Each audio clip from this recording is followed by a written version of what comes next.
Thus Spoke Zarathustra by Friedrich Nietzsche. Friedrich Nietzsche was born in Rocken, Saxony, and educated at the University of Bonn and Leipzig. At the age of only 24, he was appointed professor of classical philology at the University of Basel, but prolonged bouts of ill health forced him to resign from his post in 1879. Over the next decade, he shuttled between the Swiss Alps and the Mediterranean coast, devoting himself entirely to thinking and writing. This book, Thus Spoke Zarathustra, was the culmination of a frenzied production in the closing months of 1888. In January 1889, Nietzsche suffered a mental breakdown from which he was never able to recover. He died in Weimar 11 years later. This is his masterpiece.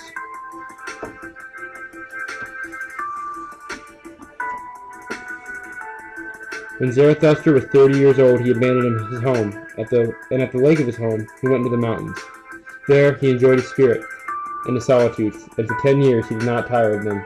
At last, however, there was a change in his heart, and so one morning with the dawn of morning he rose, stepped out before the sun, and spoke it thus: "Greetings, great star. What would your happiness be, were it not for those who illuminate? For 10 years you have come up here into my cave. You would have grown weary of your light, and of this course without me, my eagle and my serpent. Behold, I am overburdened with my wisdom. Like the bee that has gathered too much honey, I need outstretched hands to receive it." Outstretch your hands to the sea now. Let your spirit cast away. Become who you are. Do what you say.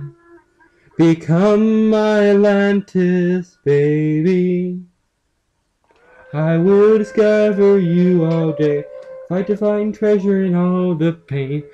Go to the depths of earth and hell. Become your servant, serve you well. Just become my Atlantis, baby. Become my Atlantis, yeah. Do you ever feel the turning tone? Moving so fast you can't see what's gone. I feel that way all the time. I know this ain't on the fly. You just gotta one hope to cling to, baby. One hope to cling to. Become my Atlantis. Become my Atlantis, baby. Become my Atlantis. Become my Atlantis. Thus spoke Zarathustra. So, Thus Spoke Zarathustra was one of Nietzsche's greatest works. In my opinion, really the culmination of what he did in his life, as it was really his last great masterpiece. On the cover, as you can see, that looks to be Jesus, and I'll explain later why Jesus is much like Zarathustra. So really, we all kind of want joy in our lives, and we all want a place to really be happy. Happiness is really the ultimate goal, and what Zarathustra and Friedrich Nietzsche have kind of formed in this masterpiece, this novel, is that we can always obtain happiness, and we can always obtain this by doing the things we want to do when we want to do them. This is the concept of the Overman. You might think the Overman, as stated in his book, is in human form, but I really thought of it as an idea that the Overman, you are able to obtain the Overman state by doing things that you want to do. For example, when the Overman wanted to go to the garden, he went to the garden and rested. Like Jesus, he went to the garden and prayed. The Overman also ate the fruits he wanted to eat. Biblical correlation, Adam and Eve. With Adam and Eve, that didn't work out too well, but it's not like the apple would have brought them joy. They knew it wasn't going to bring them joy. How it relates to our lives is this. Say, for example, I wanted to eat McDonald's, but I was in school. It makes me happy to eat McDonald's, so I'm going to drive to McDonald's and eat food and I'll be happy. It's a simple concept, but no one in this world really embraces it because there's societal ramifications. Nietzsche's point is we don't need those. So moving on, really let's look at the character of Zarathustra. Zarathustra is all-wise and all-knowing. He's the ultimate being. Other beings sometimes try to test him, like they do in Jesus' case. They might say, Zarathustra, how could you sail when you don't have a boat? And Zarathustra says, you know, I'd walk on water. Zarathustra is able to do this. He's the ultimate being. He always has an answer for everything. Some people have an answer for everything, but it might not always be right. Zarathustra is always right. So in that way, he's like Jesus. But there's also a sense of him that maybe isn't like Jesus. For example, he's kind of critical of religion in general. What I mean by this is he doesn't want people to really embrace religion as a whole because he feels it really serves no purpose on this earth. It doesn't necessarily bring us happiness. And it, you know, because we don't always want to do the things our religion tells us to do. The church's argument to this is we need religion because it gives us happiness for an eternity.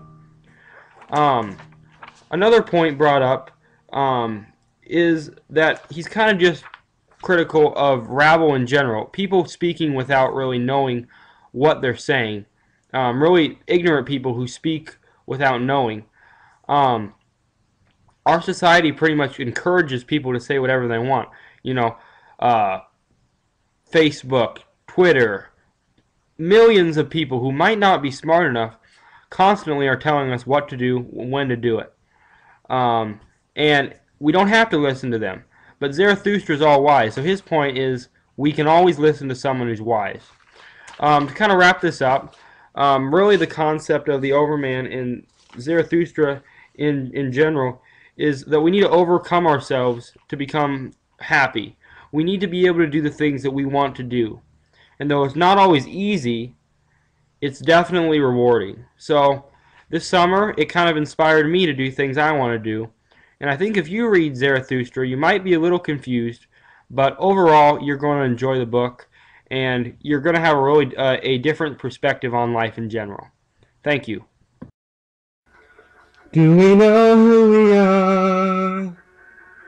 Do we know what we do?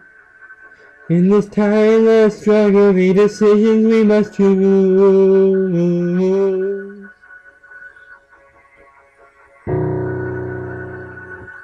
Thus spoke Zarathustra, the being made true, coming down eternal day, choosing life for you, for you, for you, for you.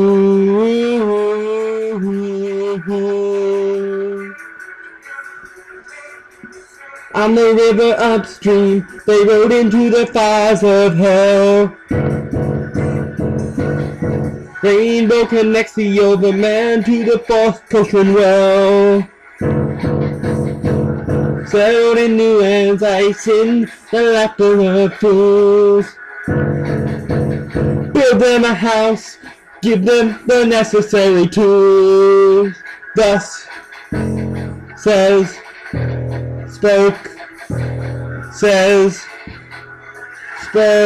Zarathustra. Do we know who we are? Do we know what we do? In this timeless struggle, the decisions we must choose. Thus spoke Zarathustra, the being made true, coming down eternal day, choosing life for you.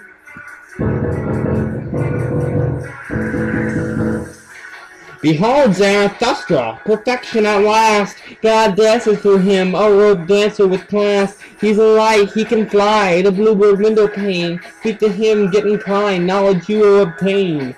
Like a sail trembling through the violence of the seven seas, spitting wisdom goes across those seas. Wild wisdom, wise men, how could you go with me? How could you speak with me? Zarathustra, Zarathustra. Zarathustra, Zarathustra! Zarathustra, Zarathustra! Zarathustra, Zarathustra!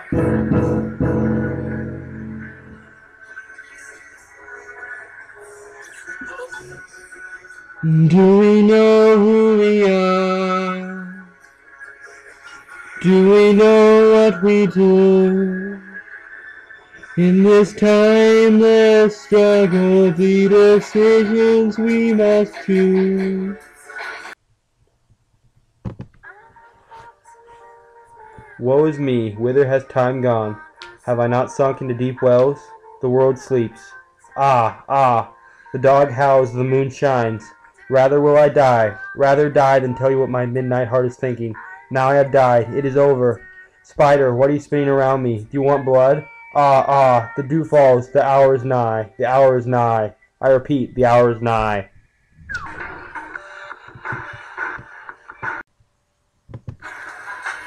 And once more Zarathustra sank himself and sat down on a large rock again and meditated. Suddenly he sprang up. "Pity! Pity for the superior human!" he cried out, and his visage was transformed into bronze. "Well then, that has had its time. My suffering and my pity. Why does that matter?